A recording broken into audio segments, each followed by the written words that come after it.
everyone. I'm going to share a story with you today. As will immediately become apparent, the story is from my imagination. However, all the examples that I talk about on the estate where I live are true, and you'll see that both the context and the words of Jesus are all from the Bible. At the end of the story, I'll offer a few reflections, but mostly I hope that the story will stand for itself and help you to reflect upon what it might mean for us to follow Jesus and be church in our local neighbourhoods in these changing times and into the future. I invite you, if you'd like to imagine your estate or your local neighbourhood as I read. And so, to the story. I'm standing looking over my estate and wondering, what does it look like to follow Jesus authentically and to be church in this place at this time, being true to all that I know? As I stand and look, I see Jesus approaching.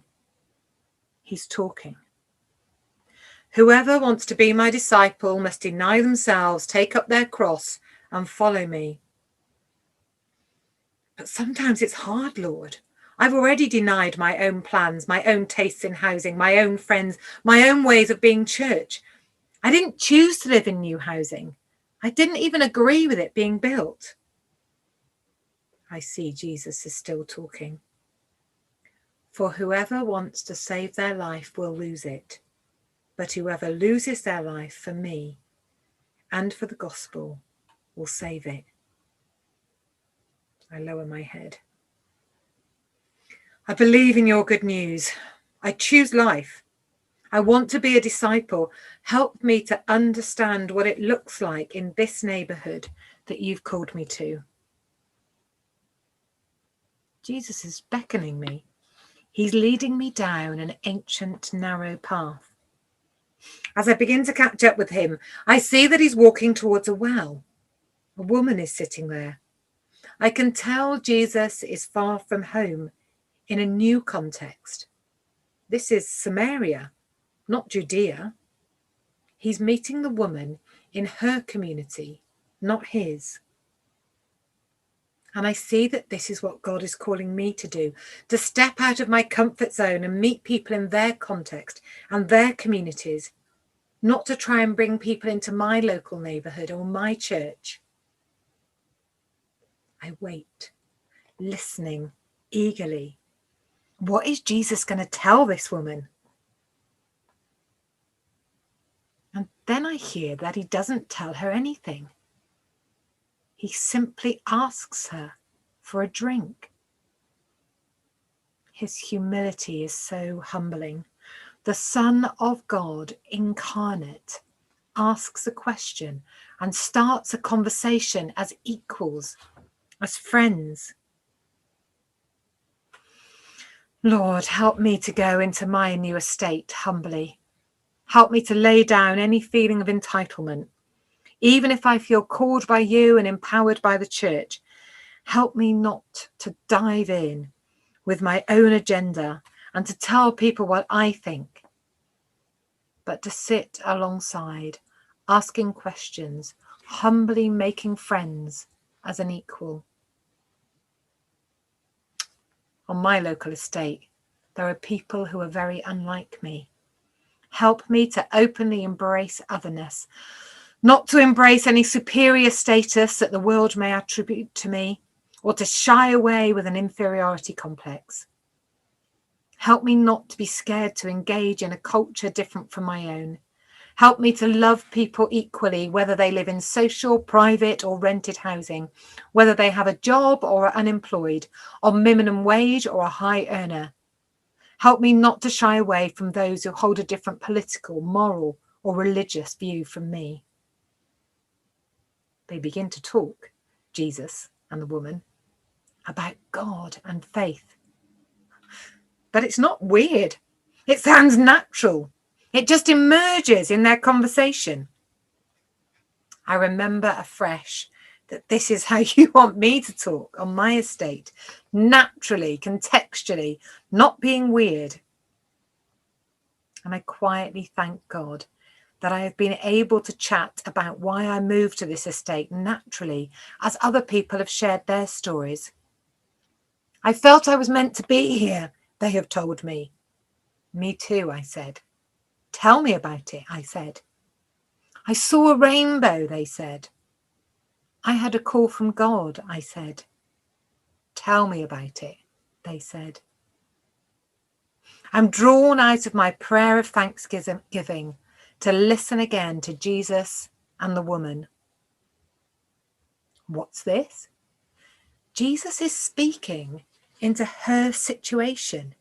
He knows her. You have had 5 husbands. Wow, a prophetic word. But there's no judgment, simply a word of truth.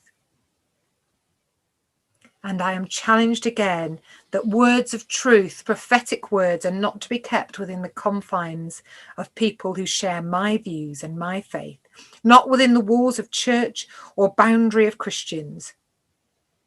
I remember an encounter with a young woman, and the words I believed were revealed by the Spirit. You are loved and forgiven. And they changed her. I didn't know that they were the exact words for the woman who visited me that day, but God did. It was risky. Would she think I was completely mad, thinking I hear voices?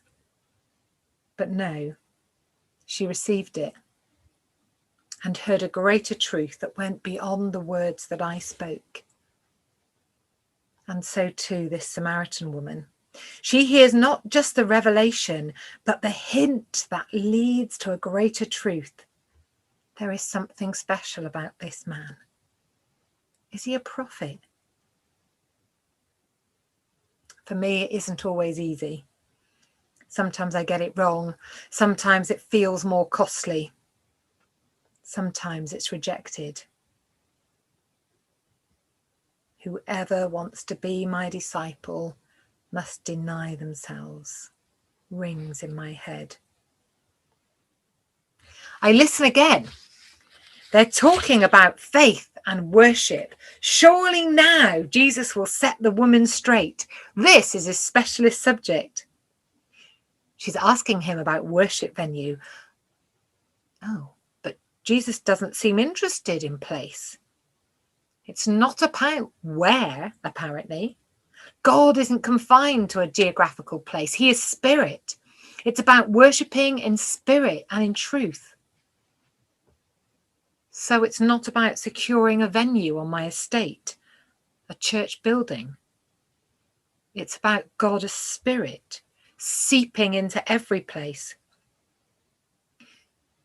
Is it worship when I pray for a woman of indeterminate belief on the street to be filled with the Spirit as we pause to chat when she shares that she's struggling with anxiety?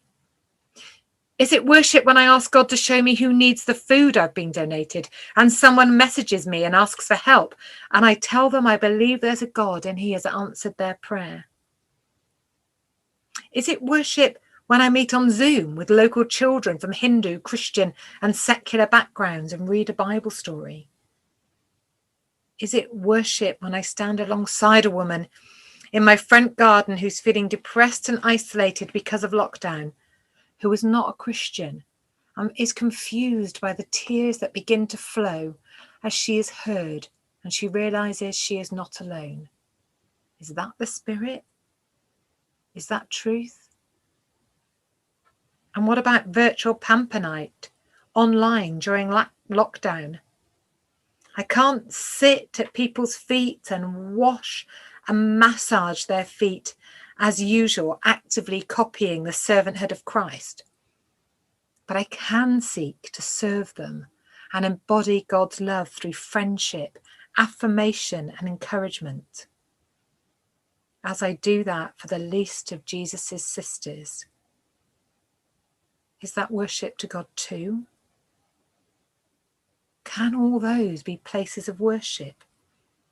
Is that what you mean church to look like? Truthful encounter that emerges in the Spirit because God is not confined. I look up and focus on the woman and Jesus, and I'm drawn to something incredible.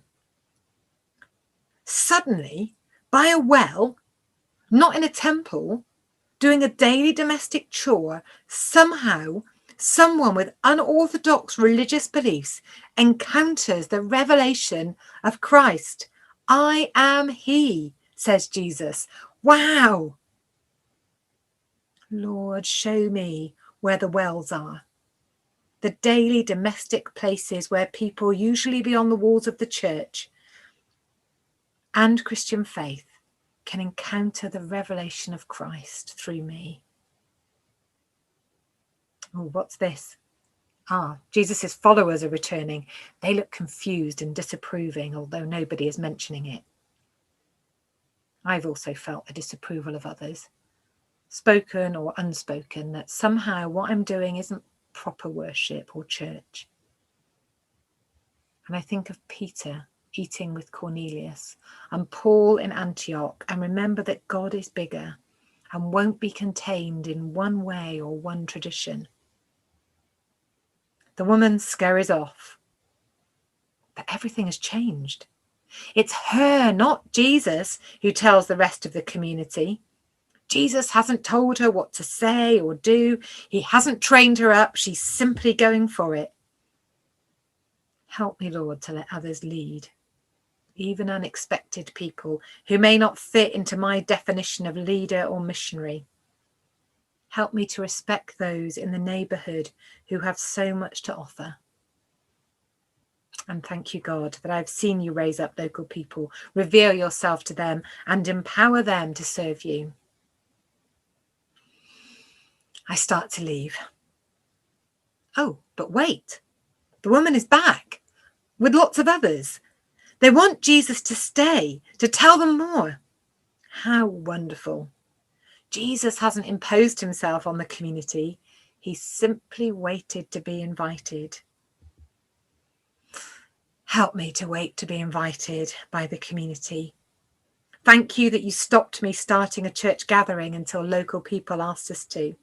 Thank you that you worked through local people to invite us into a place of faith sharing, a community nativity, a God club for children, a women's Bible group, a children's Bible story and singing club online. Help me always to wait to be invited. As Jesus shares the good news of God's salvation with those eager to hear, my eyes wander back to the well. I look at the water. I see its fluidity, and I wonder if there is a picture there for me too. Lord, are you calling me not to strive for solid forms of church and discipleship? Are you encouraging me to hold structures lightly, to serve your mission, not to dictate it? Are you calling me as church to be more fluid, unconfined and unbounded?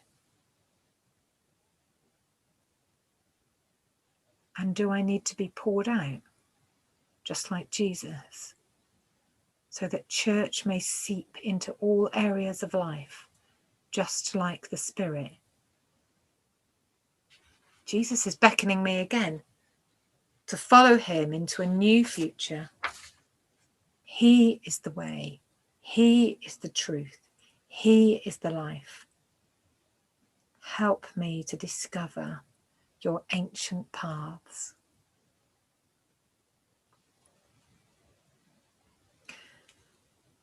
Before the pandemic and lockdown, I was constantly evaluating how and in what ways what we were doing here, seeking to incarnate the gospel in our community, was proper church.